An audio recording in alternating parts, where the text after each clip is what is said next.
Hello student, कैसे हैं। उम्मीद होगी कि आप बहुत बढ़िया होंगे और बहुत ही अच्छा होंगे और सामाजिक विज्ञान का एक ज़बरदस्त तैयारी कर रहे होंगे। तो आप लोग थंबनेल देखकर आए हैं वायरल पेपर। तो याद रखना, हम वो वाला वायरल पेपर नहीं कराए हैं कि जो पर साल का हम पेपर ले लिए 2025 का और उसी का जाके प्रिंट आउट निकाले 2026 एडिट करके आपको करवा रहे हैं। हम आपके लिए मेहनत किए हैं, 3 से 4 घंटे लगातार आपके लिए क्वेश्चन सेलेक्ट किए हैं और जो बड़े ही इम्पॉर्टेंट है और सिलेक्टिव क्वेश्चन है वो आपके लिए लेकर आए हैं। तो टाइम हम वेस्ट नहीं कर रहे हैं और वीडियो को बहुत ही जल्दी से स्टार्ट कर रहे हैं। इससे पहले हम एक वीडियो बना चुके हैं सामाजिक विज्ञान का ना, आप जाके ज़रूर देख लीजिएगा। ये है हमारा दूसरा वीडियो। तो आइए हम देखते हैं। पहला क्वेश्चन है, गुलामगिरी का लेखक कौन था। तो याद रखना, गुलामगिरी का लेखक कौन था। तो याद रखना, ज्योतिबा फुले। कौन था? ज्योतिबा फुले। गुलामगिरी कौन लिखा है? तो याद रखना, ज्योतिबा फुले। ये जो गुलामगिरी जो पुस्तक है गुलामगिरी, उसका उद्देश्य क्या है? तो याद रखना, जाति व्यवस्था। क्या? जाति व्यवस्था। मतलब कि ये गुलामगिरी जो पुस्तक है किस पे लिखा गया है? जाति व्यवस्था टाइटल पे लिखा गया है ना। तो इसका उद्देश्य क्या है लिखना? जाति व्यवस्था। ये क्वेश्चन आया है 2025 में, आपको अच्छे से दिमाग में रखना है। महात्मा गांधी से एक चीज़ आप ज़रूर याद रखना है ना, एक इनकी पुस्तक है हिंद स्वराज। कई बार क्वेश्चन पूछा है ना, हिंद स्वराज किसकी पुस्तक है? तो याद रखना, महात्मा गांधी जी का। बंकिम चंद्र चटर्जी का भी एक पुस्तक आपको याद रखना है, आनंद मठ। आनंद मठ उपन्यास। इतना अगर आप याद रख लेते हैं तो आपसे क्वेश्चन गलत नहीं होंगे। आइए दूसरा क्वेश्चन है, जून 1992 में प्रथम अंतर्राष्ट्रीय पृथ्वी सम्मेलन किस शहर में हुआ था? तो याद रखना, जो पृथ्वी सम्मेलन है पहला नंबर का, वो रियो डी जेनेरियो में हुआ था। कहाँ पर हुआ था? रियो डी जेनेरियो में। आपको अच्छे से दिमाग में रखना है। क्वेश्चन ये भी आ सकता है कि प्रथम अंतर्राष्ट्रीय पृथ्वी सम्मेलन कब हुआ था? तो याद रखना, 1992 में। कब हुआ था? 1992 में। आपको ये भी याद रखना है ना। ब्रिटेन से रिलेटेड एक बातें आपको याद रखना चाहिए। क्या बातें याद रखना चाहिए ब्रिटेन से रिलेटेड? तो याद रखना, कार्न कानून। कार्न कानून। कार्न कानून कहाँ लागू हुआ था? ब्रिटेन में लागू हुआ था, याद रखना। जमशेदपुर से एक बात, जो पहली भारत की लौह इस्पात संयंत्र है वो कहाँ पर स्थापित हुई थी? याद रखना, जमशेदपुर में ना। इतनी बातें आपको याद रखना चाहिए। तीसरा नंबर क्वेश्चन, निम्नलिखित में से किस राज्य प्रांत में सीढ़ीदार सोपानी खेती की जाती है? तो याद रखना, जो सीढ़ीदार सोपानी खेती की जाती है वो हमेशा पर्वतीय क्षेत्र में की जाएगी ना। और आप जानते हैं कि उत्तराखंड में पर्वत बहुत है। मेरी बात समझ में आया? उत्तराखंड में क्या है? पर्वत बहुत है। तो सोपानी खेती कहाँ पर की जाती है? उत्तराखंड में की जाती है। आपको अच्छे से दिमाग में रखना है। चौथा नंबर क्वेश्चन है, कपास की खेती के लिए कौन सी मृदा उपयुक्त है?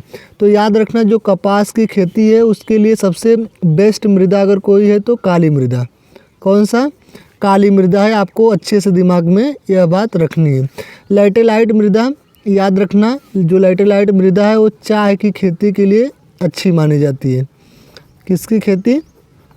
तो चाय की खेती के लिए अच्छी मानी जाती है। आपको याद रखना है ना। जलोढ़ मृदा, तो याद रखना, जो भारत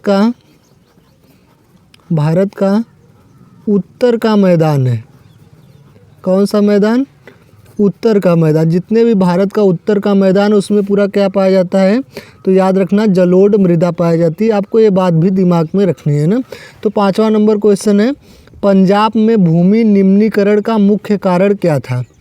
तो याद रखना, जो भूमि निम्नीकरण मतलब होता है कि जो इसका कारण है, याद रखना, अधिक सिंचाई। पंजाब में भूमि निम्नीकरण का जो कारण है वो क्या है? अधिक सिंचाई। जब अधिक सिंचाई की गई पंजाब में तो जितने भी पोषक तत्व थे वो ज़मीन के अंदर चले गए ना। तो उसे हम कहते हैं भूमि निम्नीकरण। याद रखना, अधिक सिंचाई ना। छठवां नंबर क्वेश्चन है, लैटेराइट मृदा निम्नलिखित में से किस राज्य में पाई जाती है? तो क्वेश्चन बड़ा ही इंपॉर्टेंट है, आपको याद रखना चाहिए। जो लैटेराइट मृदा है वो कहाँ पर पाई जाती है? महाराष्ट्र में पाई जाती है। Option number C. याद रखना, ट्रिक है माल ना, मा से मतलब होता है महाराष्ट्र, और ल का मतलब क्या होता है? लैटेराइट मृदा। तो याद रखना जो लैटेराइट मृदा है कहाँ पाई जाती है, महाराष्ट्र में पाई जाती है, आपको अच्छे से याद रखना चाहिए ना। तो 7वां नंबर क्वेश्चन देखना, जो 7वां नंबर क्वेश्चन है वो क्या है, निम्नलिखित में से कौन सा जैव संसाधन है। अच्छा, जैव संसाधन मतलब कि जिसमें जीव हो ना, तो याद रखना लोहा में तो जीव है नहीं, तो ये नहीं है। तांबा में भी जीव नहीं है, चट्टाने में भी जीव नहीं है। जीव किसमें है, मत्स्य पालन। जब आप मत्स्य पालन करेंगे तो किसका पालन करेंगे, मछली का पालन करेंगे। और आपको पता है कि ये कैसा है, जैव संसाधन है ना। तो आपको अच्छे से ये बात भी दिमाग में रखनी है ना। अगला क्वेश्चन 8 नंबर है, एजेंडा 21 का संबंध किससे है। एजेंडा जो 21 नंबर का है उसका संबंध किससे है, तो याद रखना सतत पोषणी विकास से। किससे, सतत पोषणी विकास से। तो ऑप्शन नंबर डी क्या हो जाएगा, करेक्ट आंसर हो जाएगा। तो याद रखना जो एजेंडा 21 है ना, ये कहाँ पर मतलब कि घोषित किया गया था, तो याद रखना जो प्रथम अंतर्राष्ट्रीय पृथ्वी सम्मेलन हुआ था, जो प्रथम अंतर्राष्ट्रीय पृथ्वी सम्मेलन हुआ था, आपको पता है कितने में हुआ था, 1992 में। कहाँ पर, ब्राज़ील में। कहाँ पर हुआ था, ब्राज़ील में। वहीं पर ये घोषित किया गया था कि एजेंडा 21 इसका उद्देश्य क्या है, तो याद रखना हर भाग में जैसे गरीबी हटाना है, पर्यावरण को सुरक्षित रखना है, इसके बाद स्वास्थ्य पे ध्यान देना है।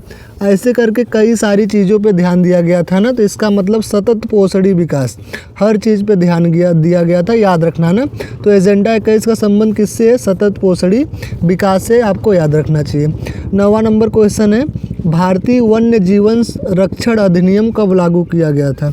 तो भारतीय वन्य जीवन रक्षण अधिनियम जो है याद रखना 1972 में। कब लागू किया गया था, 1972 ईस्वी में। आपको अच्छे से याद रखना ये भी क्वेश्चन ना। आइए अगला नंबर क्वेश्चन है 13 नंबर क्वेश्चन। 13 नंबर क्वेश्चन क्या है, टाइगर प्रोजेक्ट परियोजना की शुरुआत कब हुई। तो याद रखना जो टाइगर प्रोजेक्ट परियोजना है 1973 ईस्वी में। कब, 1973 ईस्वी में।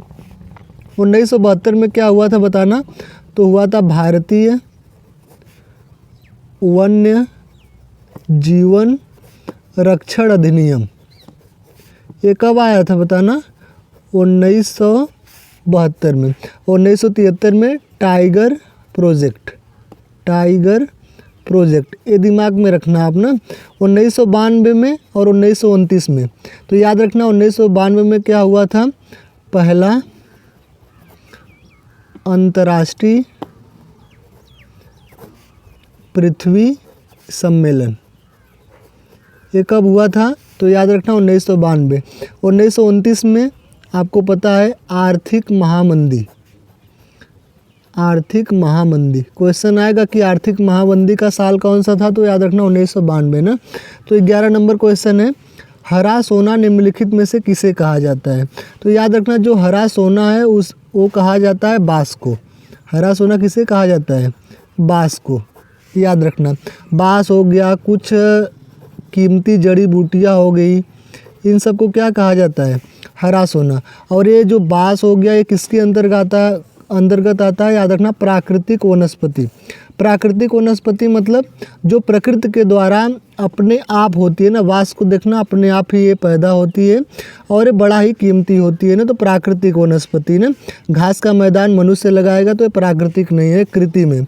हरे पेड़ पौधे भी मनुष्य ही लगाता है, सघन झाड़ी भी, दिमाग में रखना है। प्राकृतिक वनस्पति ऑप्शन सही हो जाएगा। 12 नंबर क्वेश्चन है, निम्नलिखित में से कौन वन संसाधनों के सिकुड़ने का कारण नहीं है। अच्छा, सिकुड़ने का कारण मतलब समझ रहे हैं कि वन का सिकुड़ना मतलब वन का जो क्षेत्र है पहले इतना था, अब सिकुड़ के इतना हो गया। मेरी बात समझ रहे, मतलब सिकुड़ना का मतलब होता है कम होना।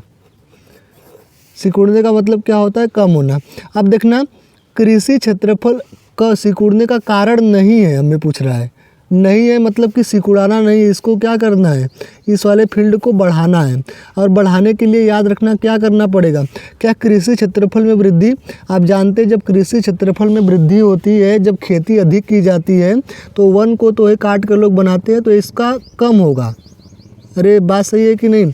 जब कृषि क्षेत्रफल में वृद्धि होगी तो ये सिकुड़ेगा, जो वन संसाधन वो क्या होगा, सिकुड़ेगा, सिकुड़ता है। और वाणिज्य वानिकी का मतलब होता है कि पौधे लगाकर उसके बाद उसे काट दिया जाता है, व्यापार के लिए काम आता है ना वाणिज्य वानिकी, इसमें भी सिकुड़ता है, सिकुड़ता है। खनन प्रक्रिया में भी सिकुड़ेगा क्योंकि स्थान कम होगा, वन उजड़ेंगे ना। तो आरक्षित वनों का विस्तार, आरक्षित मतलब सुरक्षा करना है आपको वनों का, और जो वन है उसको अगर आरक्षित रखेंगे और उसका विस्तार करेंगे मतलब उसको बढ़ाएंगे, जब बढ़ाएंगे तो सिकुड़ेगा नहीं। तो ऑप्शन नंबर कौन सा हो जाएगा, डी आपको अच्छे से दिमाग में रखना है ना। यहाँ सिकुड़ना है, इसका अपोजिट विस्तार होता है, ये आपको दिमाग में रखना है ना। ऑप्शन नंबर डी क्या हो जाएगा, करेक्ट आंसर हो जाएगा। आइए अगले नंबर क्वेश्चन की ओर हम बढ़ते हैं। 13 नंबर क्वेश्चन ना, देखना 13 नंबर क्वेश्चन क्या है। 13 नंबर क्वेश्चन है, जल मंडल का कितना प्रतिशत भाग समुद्री जल के रूप में उपलब्ध है। तो याद रखना जो जल मंडल का 97.5% भाग, कितना, 97.5% भाग जल मंडल से घिरा हुआ है, जल मंडल के समुद्री जल से घिरा हुआ है, याद रखना। मतलब जो समुद्र का जल है पूरे जल में कितना है, 97.5%, आपको याद रखना चाहिए। 14 नंबर क्वेश्चन है, सरदार सरोवर बांध कहाँ और किस नदी पर है। बड़ा ही इंपॉर्टेंट क्वेश्चन है ना। सरदार सरोवर बांध है जो, वो याद रखना उत्तर प्रदेश में है, किस नदी पे है, नर्मदा नदी पे, आपको ये भी याद रखना है ना। तो जो सरदार सरोवर बांध है वो उत्तर प्रदेश में और नर्मदा नदी पे, आपको ये दिमाग में रखना है। एक और बात आपको याद रखना है, उत्तराखंड में है और वो किस नदी पे, भागीरथी नदी पे है, उसका बांध का नाम है टिहरी बांध।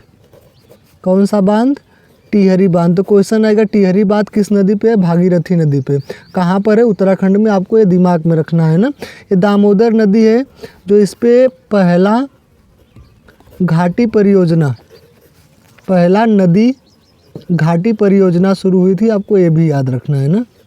जो दामोदर नदी है उस पे पहली नदी घाटी परियोजना स्टार्ट हुई थी। 15 नंबर क्वेश्चन है कि निम्नलिखित में से कौन सी फसल मोटे अनाज के लिए अंतर्गत सम्मिलित की जाती है। मतलब इसमें से मोटा अनाज कौन सा है, तो आप जानते हैं जो ज्वार बाजरा, ये क्या है, मोटा अनाज है, आपको याद रखना है ना, मोटा अनाज। ज्वार बाजरा कैसा अनाज है, तो मोटा अनाज है।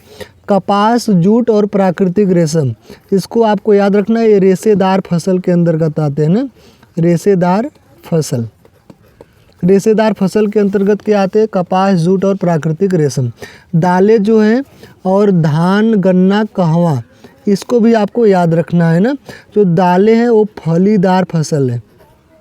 कौन सी फसल है, फलीदार फसल है। सारे क्वेश्चन आपके एग्जाम में आए हैं ना कि फलीदार फसल कौन है, दालें हैं। धान, गन्ना, कहवा, इसको याद रखना, ये रोपड़ फसल है।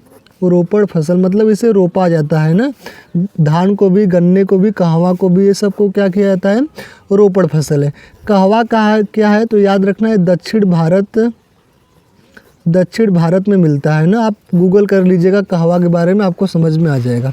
16 नंबर क्वेश्चन है, आपको याद रखना चाहिए 16 नंबर क्वेश्चन, रबी की फसलों को बोने का समय क्या होता है। तो याद रखना जो रबी की फसल होता है वो बोई जाती है अक्टूबर से दिसंबर में। कब बोई जाती है, अक्टूबर से दिसंबर। और गेहूँ वाला खेती ना, इसका जो है खेती होता है गेहूँ का, चना का, आपको दो याद रखना है ना, गेहूँ और चना का। जून जुलाई में क्या होता है, खरीफ की फसल। खरीफ की फसल, क्वेश्चन आएगा कि खरीफ की फसल का टाइम पीरियड क्या है, तो याद रखना जून से जुलाई। खरीफ की फसल में कौन आती है, तो याद रखना धान। धान कब लगाया जाता है, अरे जून और जुलाई में लगाया जाता है, आपको दिमाग में रखना है ना। फिर इसके बाद ये दोनों फालतू ऑप्शन अपने काम का नहीं है ना। 17 नंबर क्वेश्चन क्या है, निम्नलिखित में से कौन सा खनिज आधारभूत है। खनिज आधारभूत का मतलब होता है कि जो किसी कंपनी में कच्चे माल के रूप में यूज हो, कच्चे माल के रूप में यूज हो ना।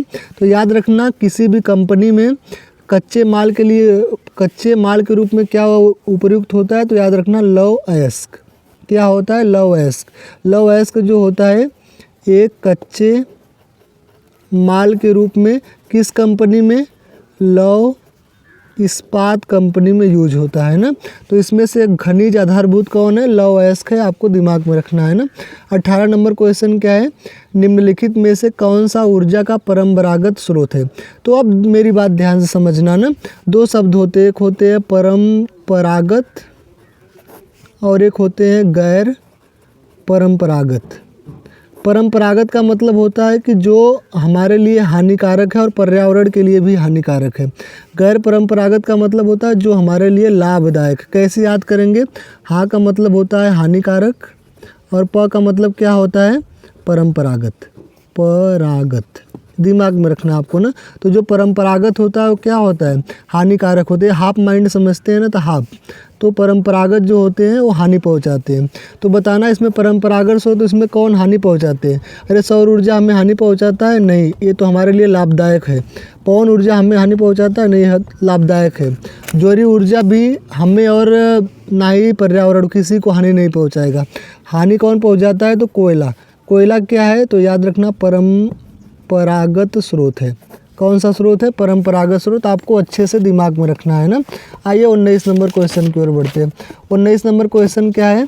तो 19 नंबर क्वेश्चन बड़ा ही बेहतरीन क्वेश्चन है कि झारखंड में स्थित कोडरमा निम्नलिखित में से किस खनिज का अग्रणी उत्पादक है? मतलब जो झारखंड में स्थित कोडरमा है वो उसमें कौन सी खनिज पाई जाती है? तो याद रखना अभ्रक। कौन सी पाई जाती है? अभ्रक। आपको अच्छी प्रकार से याद में रखना है ना। 25 नंबर क्वेश्चन है, निम्नलिखित में से कौन सा खनिज अधात्विक है? मतलब धातु नहीं है। तो याद रखना मैग्नीज धातु है, बॉक्साइड एल्युमिनियम का है, जस्ता ये भी धातु है। धातु कौन नहीं है? तो अभ्रक। अभ्रक क्या होता है? तो याद रखना, आप प्रेस देखे हैं, प्रेस का निचला भाग, प्रेस का निचला भाग क्या किसका बना होता है? अभ्रक का बना होता है। आपको दिमाग में रखना है। और अभ्रक क्या होता है? अधात्विक होता है। आप जानते हैं कि अभ्रक में जो करंट होती है वो नहीं होती, इसलिए आप उसको टच करेंगे तो कभी सिर्फ ऊष्मा का आपको प्रतीत होगा ना, करंट नहीं महसूस होगा। तो याद रखना अधात्विक खनिज कौन सा है? अभ्रक है। आपको अच्छे से दिमाग में रखना है। Last question 21 number question, monazite रेत में निम्नलिखित में से कौन सा खनिज पाया जाता है? तो याद रखना जो मोनोजाइट रेत है उसमें पाया जाता है थोरियम। कौन सा पाया जाता है? थोरियम। क्वेश्चन आया है ना कि थोरियम किस रेत में पाया जाता है? तो याद रखना मोनाजाइट रेत। ये बात आपको अच्छे से दिमाग में रखना है। हमने आपको 21 क्वेश्चन बताया और अगले वीडियो में हमने आपको 30 क्वेश्चन बताया है ना। टोटल हो चुके 51 क्वेश्चन। अभी और आपके लिए 2 वीडियो हम लेकर आएंगे ना। कितने वीडियो? सामाजिक विज्ञान के लिए 2 वीडियो। अगर आप कुल मिला के 4 वीडियो देख लेते हैं तो यकीन मानिए कि आपका 20 MCQ क्वेश्चन बाहर तो नहीं जाएगा ना, जो आपका 20 फरवरी को एग्ज़ाम होने वाला है ना। तो बहुत बहुत धन्यवाद आपका वीडियो देखने के लिए। चैनल पे नए हैं तो प्लीज़ चैनल को सब्सक्राइब करना मत भूलिएगा। जय हिंद।